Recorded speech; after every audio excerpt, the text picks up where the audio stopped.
analysis of policy dynamics of 5G in South Africa, a study that aims to understand the implications of 5G switch to the historical digital inequalities. Ms. Mushi is a policy and regulatory professional with more than 20 years experience in the electronic communication, telecommunication industry.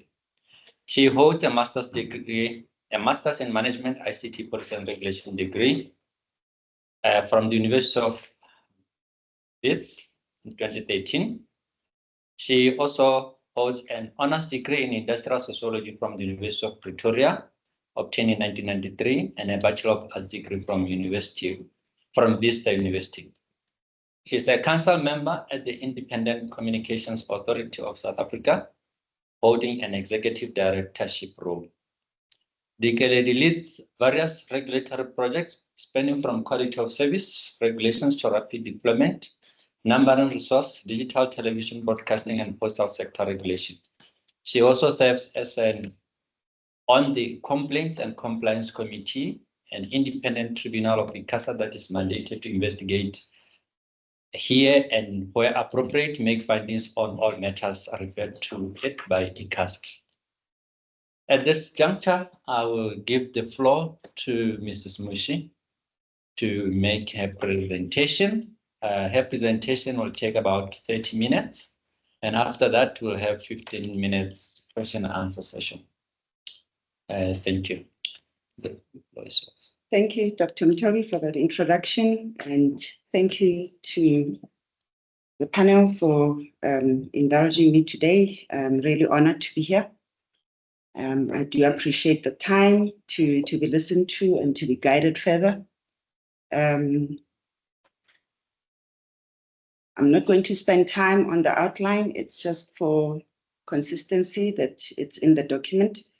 I want to go straight to the introduction. What really sparked my interest to pursue this study is my concern regarding the current state of digital divide in South Africa. It's a given that the whole country does not have access to broadband internet yet, despite the plethora of policies, broadband policies that have been published by government to date.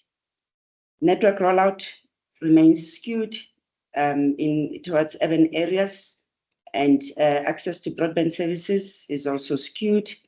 And all this is due to ineffective broadband policy regime. Whether it is by design or implementation, there's always the literature points to a failed attempt by these policies.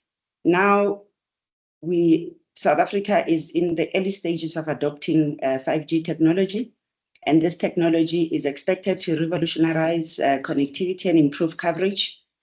But 5G coverage is likely to remain limited, especially in rural areas, given the footprint that it's going to go on in the country. The delays in the publication of policies have impacted the release of the 5G spectrum, which is necessary for the deployment of 5G infrastructure network and technologies in South Africa.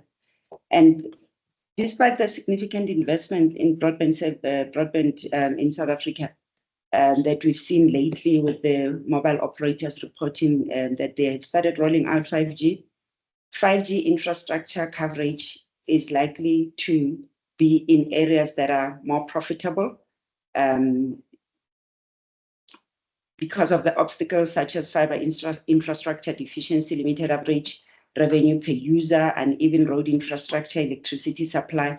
All these elements have an effect on the digital divide.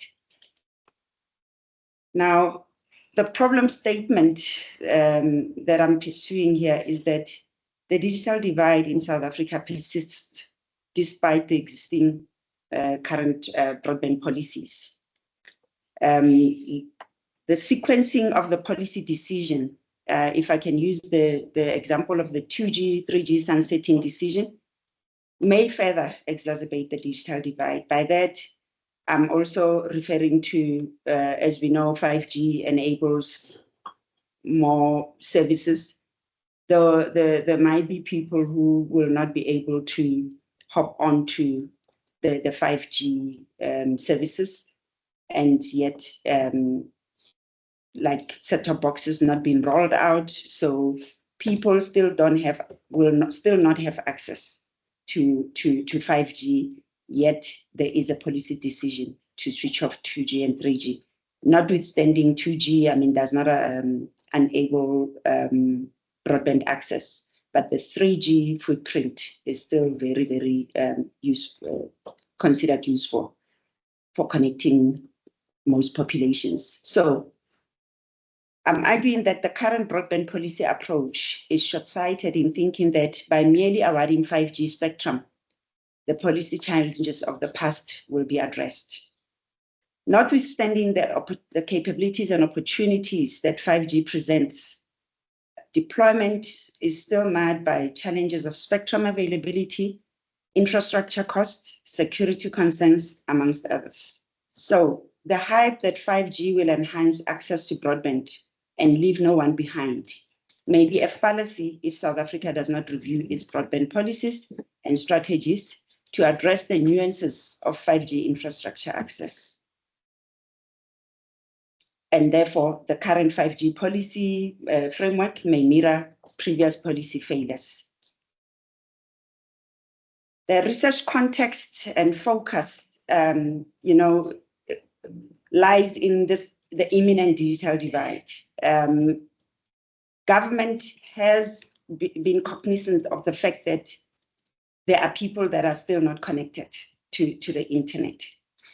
And that is why it is important that I wanted to hone in on the potential impact of the current broadband policies on 5G infrastructure rollout and the impact of 5G infrastructure rollout on market outcomes.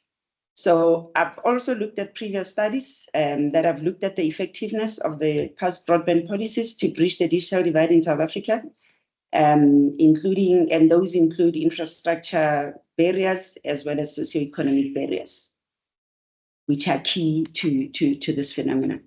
So the success of 5G, according to literature, relies on robust infrastructure policies, both strategies, both from government and operators. And using the rational choice, institutional and complex system dynamics theories, I would like to look at what actually affects the success of 5G infrastructure network deployment and market outcomes in South Africa. The research objective, the overarching objective of the study is to analyze whether South Africa's current broadband policies will facilitate 5G network infrastructure deployment to address the persisting digital divide in South Africa, or whether these policies will mirror the previous policy shortcomings in addressing broadband deficiencies. I have three objectives. First being to investigate the current broadband policies governing 5G infrastructure in South Africa and their potential impact on 5G infrastructure rollout. Secondly, the study aims to examine the potential implication of phasing out 2G and 3G. And the third one being that to investigate the potential impact of 5G infrastructure rollout on market outcomes in South Africa. Therefore, the questions to be pursued are what are the current broadband policies governing 5G infrastructure currently in South Africa, and what is their potential impact on 5G infrastructure rollout? What is the potential impact of the phasing out of 2G and 3G on the digital divide in South Africa? Lastly, what is the potential impact of 5G infrastructure rollout on market outcomes in South Africa? The theoretical framework that will be applied in the study is multimodal, in that there are two theories, and it could be that there are three if you look at that rational choice and institutionalism theory are seen put together for the reason that government as an institution develops policies, ideally following constitutional rules and governance rules. But then rational choice also plays a role in that it's possible that government also applies common party political values in their policy making. and ideologies that affect policy choices. And I'm saying that in some instances, there are policy actors who also make choices based on value generation, instead of what is best for socio-economic outcomes. Then to then further look into this phenomenon, the theory will apply the complex theory that argues that telecommunications is a complex and chaotic system. Therefore, understanding why broadband policies continue to be deficient, whether in design or application, you've got to look at the varying characteristics that are inherent in the telecommunication systems. Here I'm talking about, especially in the 5G era, 5G, you cannot analyze it in a linear way. It's got a lot of elements that must be considered in policy design. So looking at the following two slides, I've just looked at the rational choice institutionalism theory in detail. That says institutionalism matters because institutions continue to exist even after people have gone. So institutional structures endure. And that is why the history also of those institutions plays a very significant role, as well as their rules. And that this theory also argues that people in decision-making position projects, they often project their own principles on organizations. It further also argues that individuals or institutional actors in decision-making roles align to their preferences. And executive branch of government also has a tendency of making policy positions that have the potential of maximizing gains over social outcomes. So these are the guiding principles around this theory. Then complexity theory further argues that policy is complex and unpredictable. Thus, it is best understood by distinguishing its inherent the inherent traits of complex phenomena, in this case, 5G. Uncertainty is also inherent to complex systems, and the interaction of variables within a system may cause chaos and disorder, and individual elements in a system can create complex behavior, and complex systems are self-organizing systems. So these are the principles that will be guiding the analysis of this study. I've also looked at the views and relevance of these theories, where they converge and where they differ. The reason why I'm using the two theories is because they both agree on a position that institutions, personal preferences and goals, the complexity and unpredictable nature of the policy environment plays a significant role in policy making and implementation. Where they vary, differ, is on the assumptions about rationality and the basis of decision making. Whilst institutionalism argues that decisions are based on rules, the rational choice then argues that not necessarily so. There are other things that shape policy decisions. Why the two, I think, theories I thought they were relevant to my study is the argument of rationality and actions of individuals that are influenced by institutional rules, but sometimes act in their favor. It will further come on in terms of how I intend to use this theory, but also that complexity. I've used complexity theory because of the argument that 5G is not a simple technology to design a policy around and to implement.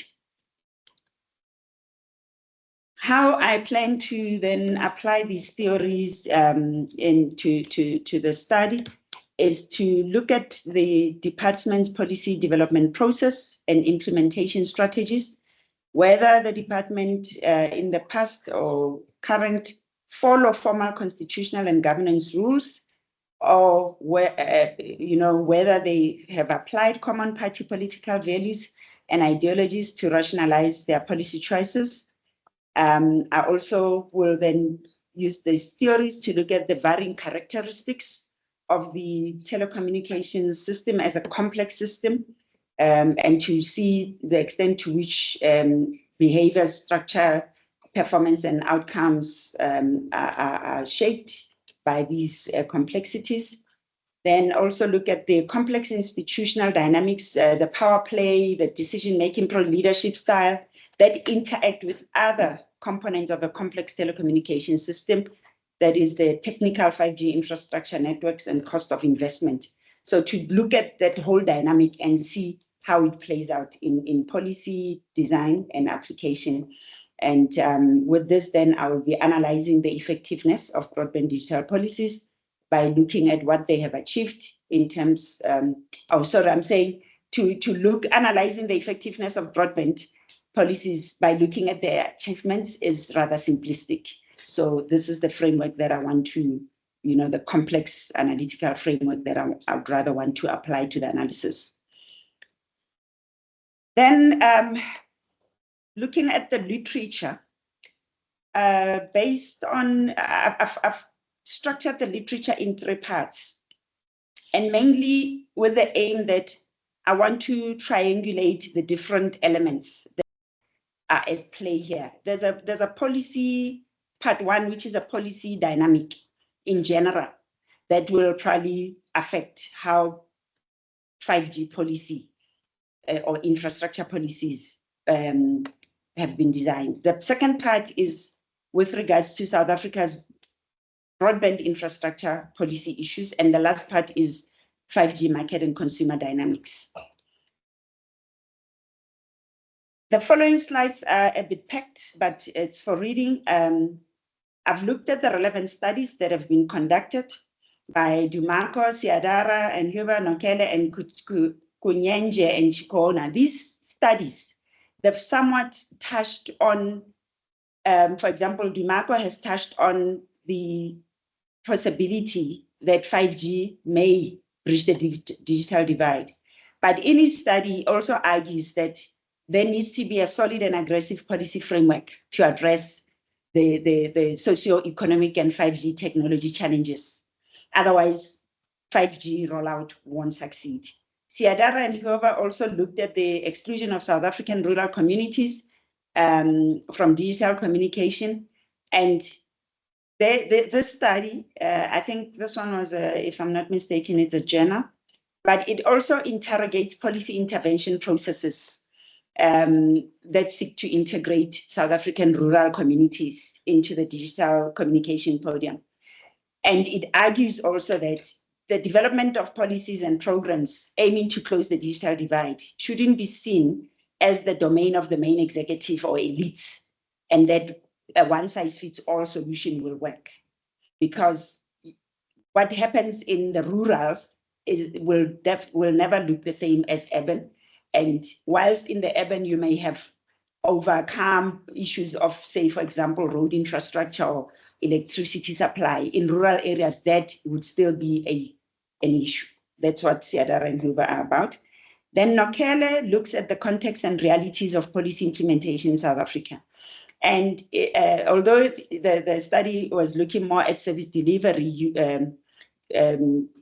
through policy design, it also argues that policy implementation is highly politicized, and official actors are sometimes influenced by political context. And, because they also have access to implementation structures, they can use those structures to advance their own different interests and policy preferences.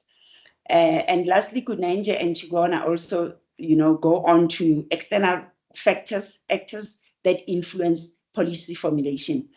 And these studies, I found them speaking to 2 areas of interest, which is the policy design element, but also the policy influences that are at play in the 5G policy environment. The following 3 slides, I'm not going to spend time on them. I've summarized them. If you go on, I've summarized them here to just bring out, go on this slide. So aligned to my 3-part split, The first part, based on the literature, it says public policy is a complex process which involves multiple policy actors. So when you're looking at the policy design, especially for 5G, there are systematic and infrastructural hindrances that needs to be addressed. There are complex institutional structures that often lead to policy failures, and policy dynamics and politics also significantly impact policy implementation and outcomes.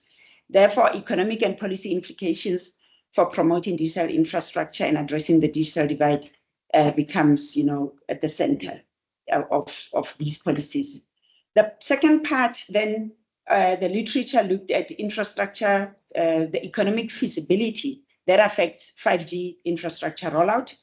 And the literature speaks to infrastructure development policies, which are essential for reducing the cost of 5G rollout and to accelerate 5G rollout. The literature also speaks to the fact that digital transformation requires spectrum. Then the last part 3 speaks to the multifaceted nature of the digital divide. Literature emphasizes that there is a second and third level digital divide, and mere connectivity is not enough. Traditional regulatory approaches are not supportive of innovative potential of 5G. So we cannot continue with traditional regulatory and policy approaches. If we want to see change in the 5G era, there has to be effective policy decisions and infrastructure investments to promote 5G adoption. So this is what the literature says in the third part. Now, the research and knowledge gap that I have picked up from literature is that the previous studies do concur that South Africa has published good broadband policies, although these policies have not succeeded in bridging the divide. These studies have addressed the different research problems, but closely DuMarco investigated the 5G potential to bridge the digital divide and improve service delivery in South Africa. And I've taken from, rested my study on some of the findings of his study, but I have, I'll talk to that later. Secondly, I was saying that the previous studies were conducted prior to the 5G spectrum release, and therefore there is a research gap in that the 5G spectrum impact has not been fully investigated, the impact on bridging the digital divide, and this is where my study will contribute. The studies also apply different theoretical frameworks to the digital divide problem in South Africa and different research methodologies to the ones that I've chosen. So my study does not mirror exactly any of the 4 studies that I've looked at, theoretically and methodology, put together, but obviously separately, there are elements of what I have looked at. And the previous studies highlight policy dilemmas and reveal research knowledge gaps, which have given impetus to this research, which is to explore the impact of current broadband policies on 5G infrastructure deployment and adoption, to also study the implication of phasing out 2G, 3G. Obviously, this is a new policy issue, so it would not have been covered in the previous studies that I've consulted.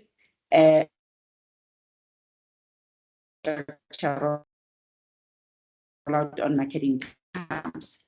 I probably will be able to see in the future because 5G is still in the very early stages in South Africa.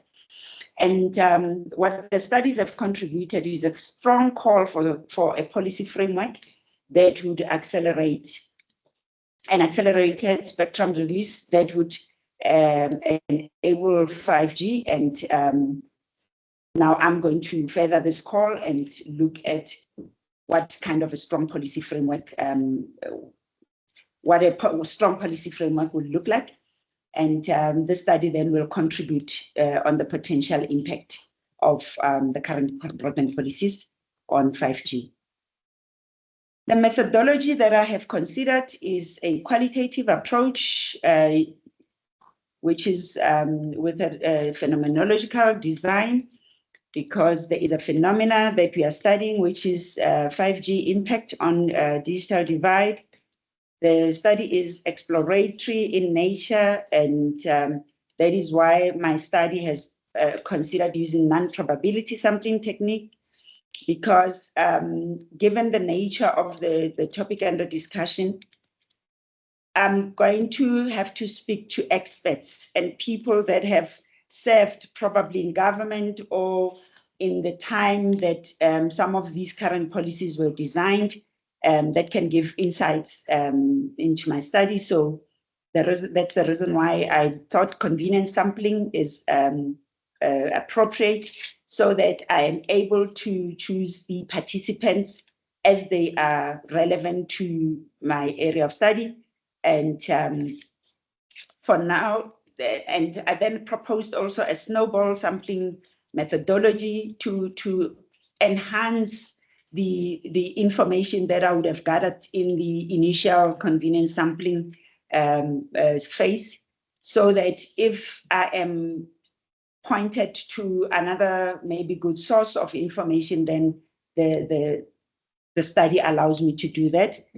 And I would then do a document analysis as part of the data collection, looking at all the past policies, policy directions, regulations, to see how they are aligned to 5G infrastructure rollout, and complement the information that I've picked up out of the document analysis with a semi-structured interviews with the experts.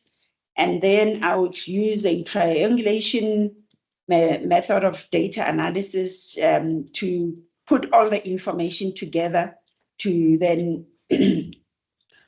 look at how the sources complement or disagree with each other, in a way also to enrich my the information that I would have collected. Lastly, ethical considerations. Triangulation will also help me with the research bias, seeing that I'm using convenience sampling, just to make sure that I don't influence. I will then make sure that the interaction is aligned, to the interview guide that I would have developed. Protection of participant rights, those that have asked for anonymity, and those that don't want to be cited, I will respect that. I will get informed consent of the participants for further processing, and as well as maintain confidentiality. And I will also make sure that the interviews are conducted at convenient times and places. And as I mentioned, I'll do a data triangulation to enhance trustworthiness. And this is the last slide of my presentation. Thank you.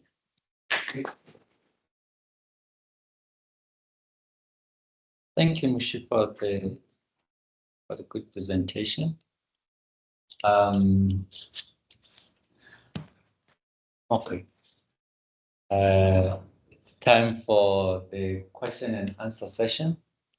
Those who are online, you can raise your hand.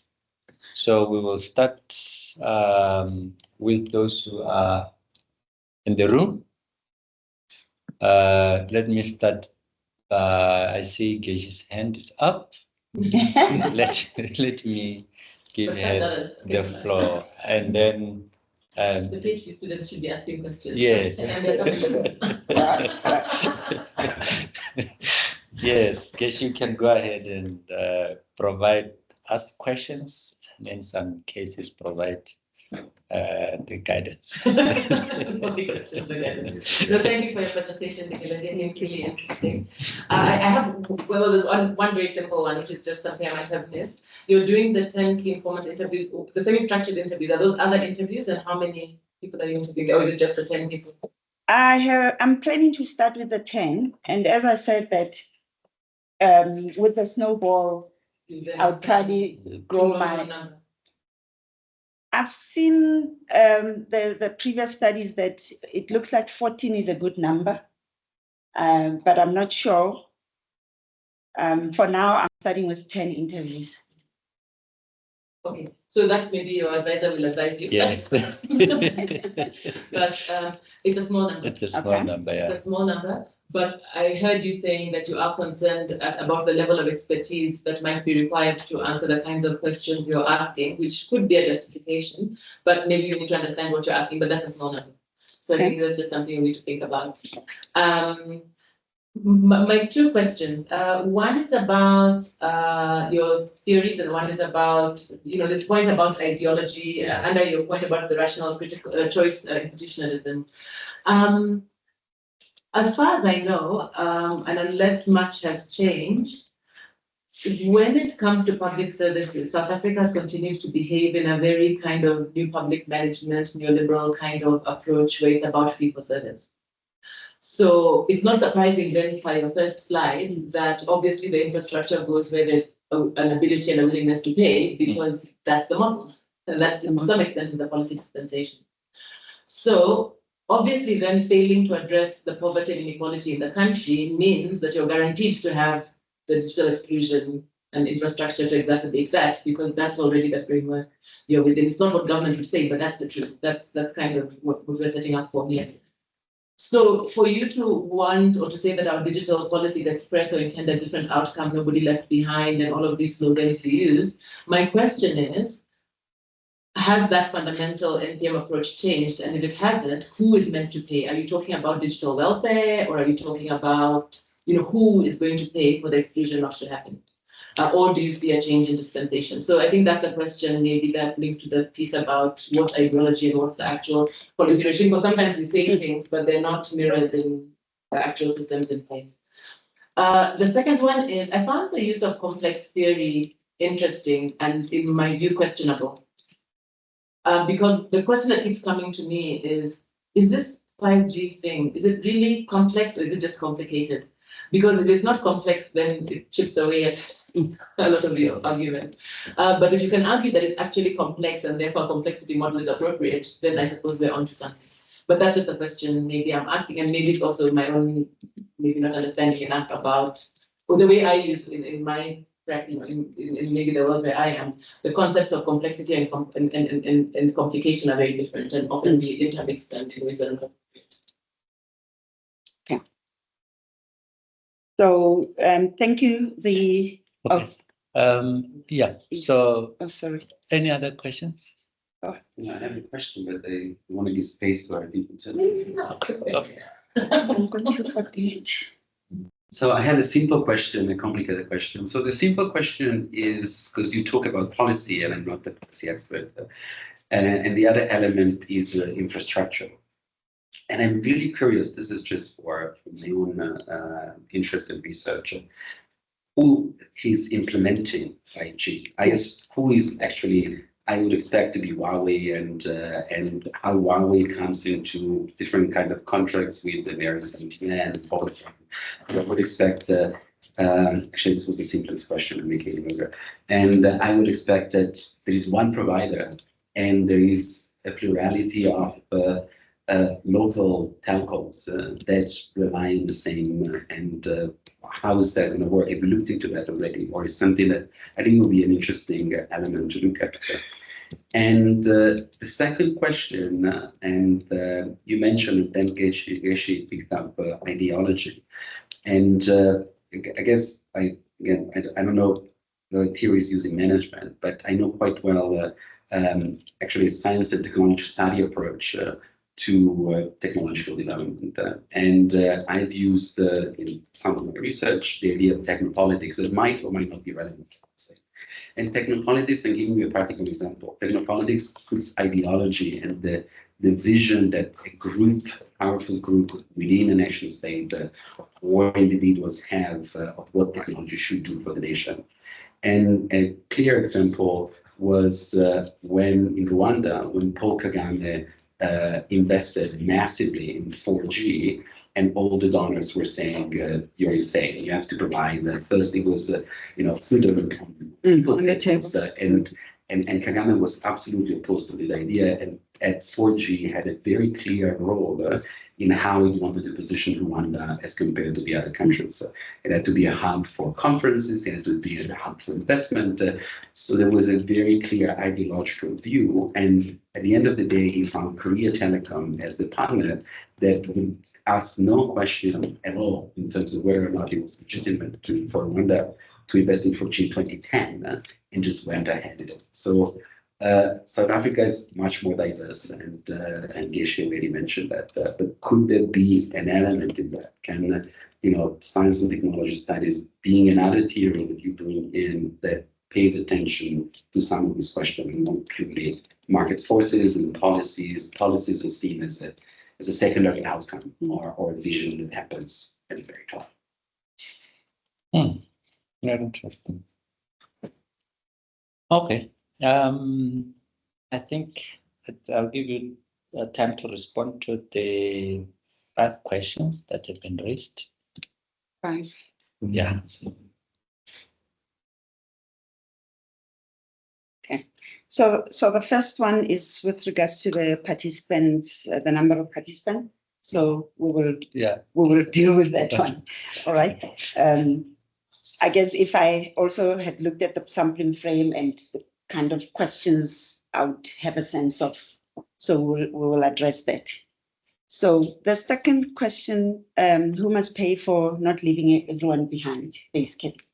So, and it's a challenge that we are all sitting with, to say, the way that policy is designed, it looks like it is a wish and not realistic. And the people that design policy are not immersed in what actually means to implement policy.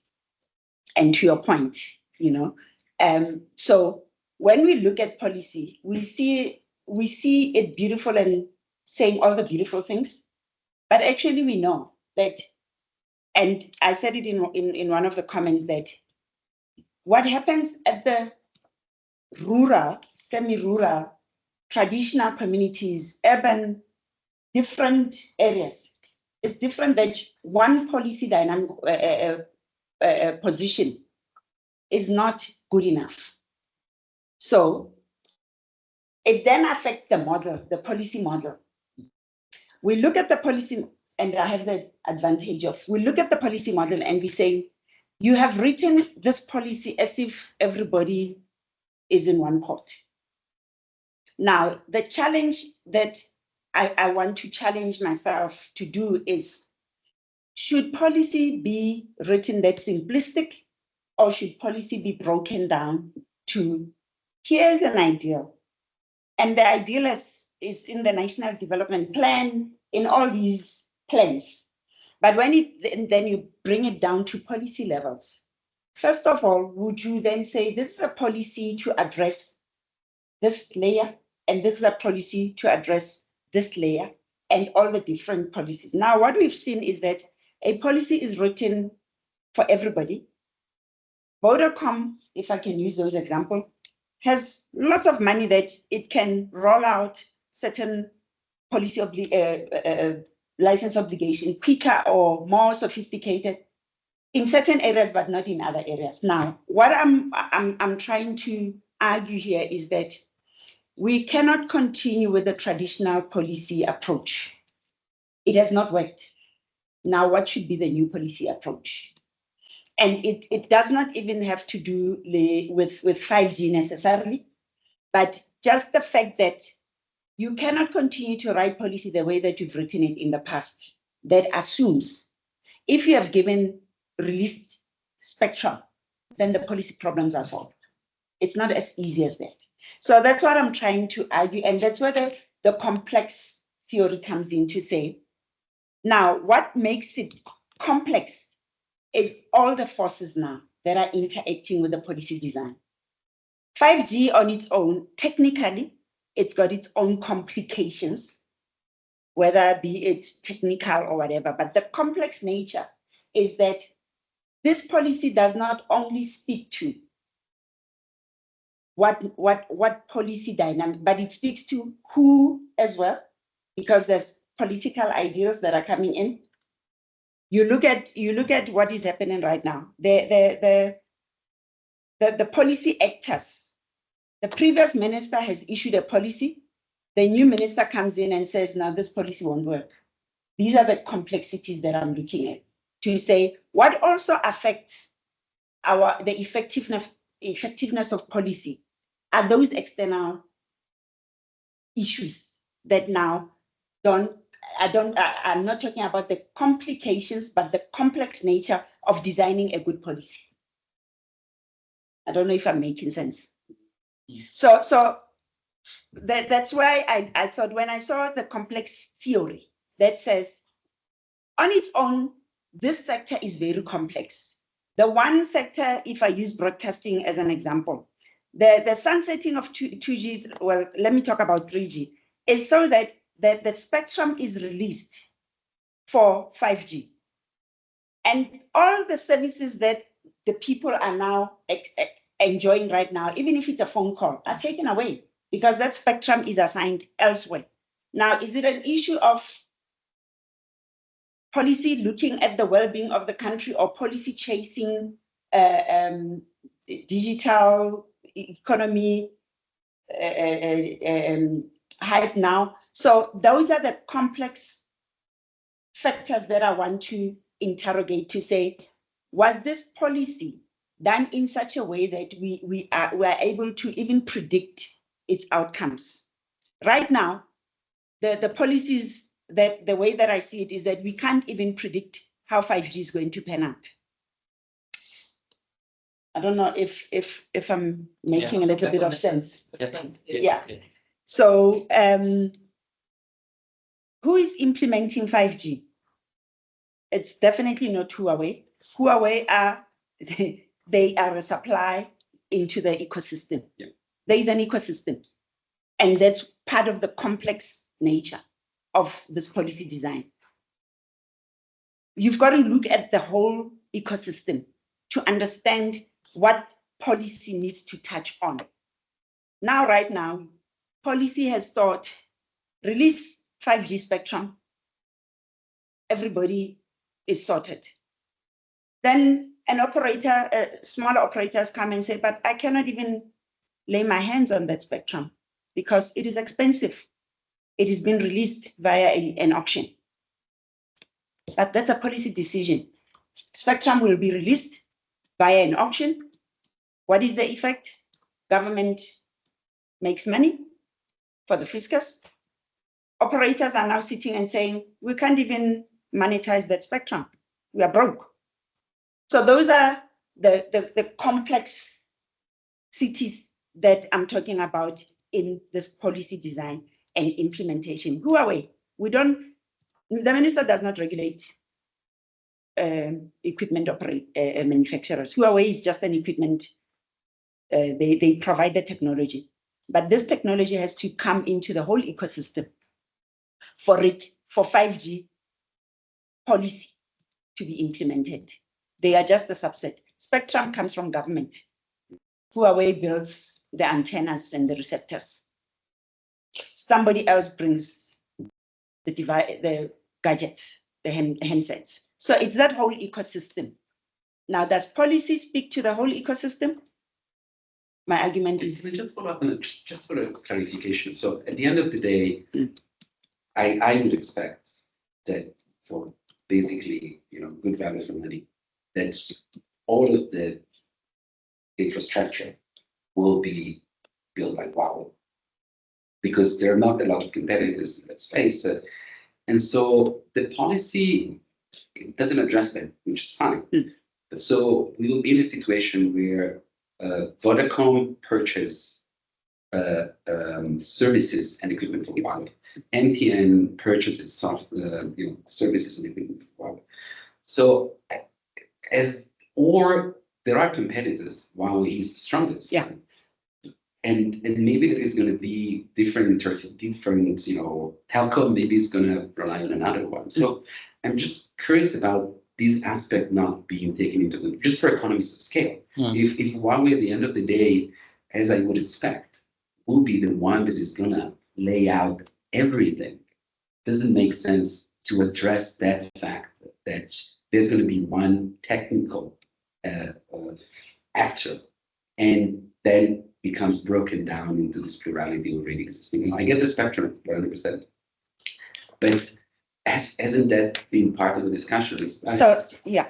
Because when I go around the city, I see all these maps that are raining and are all Huawei. I don't expect things to be. You are also speaking to a cross-sector regulation.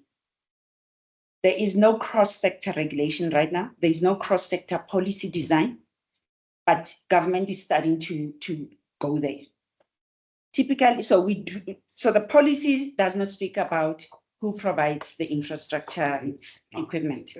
Now, it means the policy also does not address the competition aspect of Huawei being dominant in South Africa, when South Africa should actually be manufacturing its own. So that's another DTIC and South Africa DTC, those ministries speaking to say, how are we also addressing this issue? But then it's got an impact on, it's part of the ecosystem. And that's what I'm saying, that the policy design is complex. It cannot just be looked at linear. So let me just give an example that I've also cited in my document, that the rapid deployment policy that has now recently been released has attempted to be cross-sectoral, that it says operators are struggling to roll out networks rapidly because of the bottlenecks with the municipalities. So the minister says, now here's a policy direction that says, ICASA, write a regulation that regulates everyone. But ICASA can't regulate municipalities. So it's a typical example where there needs to be a cross-sector policy framework, but currently it doesn't work like that. Now, rapid deployment is a great idea. It's a great policy thought, but in reality, it's not implementable. We have 3 minutes to questions. So I think it's the last one, the Yeah. technopolitics. The example you cited is I don't know if you know the history of Telkom, where government came out and said, Telkom, go roll out 120 telephone lines countrywide, let everybody have a service, but people could not afford the service. Now, who pays for the investment? Government does not have the money to pay for the investment. Government relies on operators and third parties to pay for the infrastructure. So government can say every household 4G connection, but who pays for it? Government cannot carry. So one of the policy discussions is around the money that is currently being collected out of license fees, that it needs to be channeled back into infrastructure investment. Currently, it goes into the fiscus and it disappears, and it does not come back to the industry. So that is one way that government could pay for not leaving everybody behind. But the current financial PFMA rules is that every revenue that ICASA collects from license fees, from universal service access fees, goes back into the fiscus and never back into. So that policy debate is on. Thank you. Okay. I don't see any hand from the online people. Any message there? No. Okay. There's no one. So thank you very much for your presentation. I think For me, I'll just take a minute or so. I think that's been a good presentation, and the questions are very, very interesting. Especially the question on who pays for inclusivity. I think it's a very interesting question, and I like the last aspect of it when we talk to universal service obligation funds. A number of countries have opted to use such money to kind of roll out infrastructure in rural areas. One case is Botswana, and I think there's also a number of studies done on the usage of universal service obligation funds to deal with these issues of inclusivity.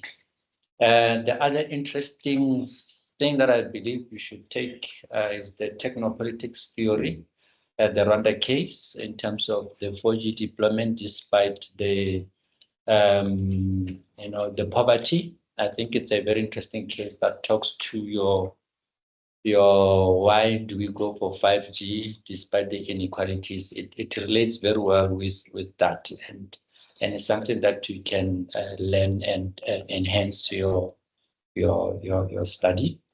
And then I think the other issue would be on, So in terms of your research, I think it would be nice for you to really enhance on, because the main aim here would be your policy undertakings, and then look into how that affects rollout of infrastructure, and then end with access and usage, to kind of look at how the different policies from the past and the current ones are likely to affect infrastructure rollout and access and usage. I think it will answer the objectives of the objectives of your study, and then the other part will be to still look at the policy undertakings and then the market outcomes. And the market outcomes here would be the things that we've been talking about in terms of rollout of infrastructure, who is actually rolling out the infrastructure, what is the policy like in terms of rolling out the infrastructure. There's only one company allowed to roll infrastructure, or it's something that even players in the industry can roll that particular infrastructure. I think if we will do it in that particular case, we'll have some bit of completeness in the way you address your objectives. And then I think the bigger issue here is that the sample size, most of the case, must be greater than 30. That one is the universal thing. Yeah, so I would say thank you very much for your presentation, and I would like to thank you, those who are online and physical, for taking some time to come and listen to Mushi's presentation. And then I will give back to Zibusiso to kind of give us updates and then close the session. Thank you. That's online. Thank you. No, thank you so much, colleagues. Thank you, Dr. Motobi. Thank you, Dikeledi, for the presentation. I'm just going to quickly go through a few updates. So next week, we have a Tarisha seminar that will be on Wednesday, the 11th of September from 1 to 2:30 with Dr. Nakifa Bernard. Please do join us. For those of you who are on our mailing list, that invite has gone out, so we'll keep posting and reminding you to join us. You feel free to share it with your networks. So I've also posted on the chat there our social media links. Please do follow us, like, repost, reshare all of our events, share insightful information that you might have. And then I think today's session was also one of a kind that allows us to highlight the fact that Tarisha is a scholarly engagement space for students. So Dikeledi is currently registered for a PhD with the School of Governance. So part of our motivation is part of our mandate is to also allow students to actually come in and share their research, allow for that engagement. So going back to, I digress, going back to the events coming up. So we also have the ISGov conference. I'll share the link to this, but we've shared information around that. It's one of the biggest events that we have gotten to coordinate with the School of Governance, being led by Prof. Geshi, representing Tayarisha. So if you want to register, please go to our website. Information for that is also available for you to check registration information and everything related to that. We also have coming up in October. So the ISCAP conference will be on the 1st to the 4th of October. And then we also have the CTIF conference. So that is the Civic Tech Innovation Forum from our colleagues at the CTIN. That one is also an interesting conference that colleagues should consider. We've been also sharing that information. We have the information available, registration information. You'll find some packages for exhibitions if you want to showcase your organization at the conference. Have a look at that. The conference will be running from the 28th to the 31st of October.